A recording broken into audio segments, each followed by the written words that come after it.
Vadodara railway station પર રીઢા ચોરને railway પોલીસે platform number 1 પરથી ચોરીની ટ્રોલી બેગ સાથે પકડી પાડવામાં સફળતા મેળવી છે।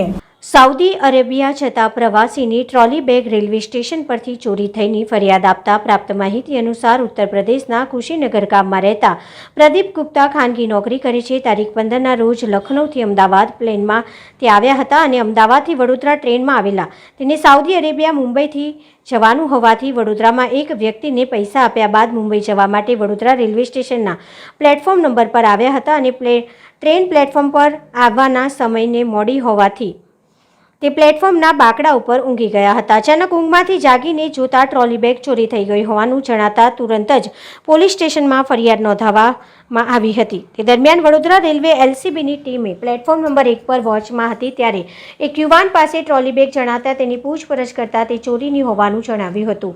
આ બેગ પ્રદીપ કુમાર ગુપ્તાની ચોરી થઈ ગયેલી હોવાનું બહાર આવ્યું હતું। પોલીસે ચોરીની બેગ સાથે અર્જુન ઉર્ફે સચિન લક્ષ્મણ મારવાડીની અટકાયત કરી તેની વધુ તપાસ હાથ ધરતા વર્ષ 2015માં પણ રેલવેની અડધો ડઝન ચોરીમાં ઝડપાયો હોવાનું જાણવા મળ્યું હતું।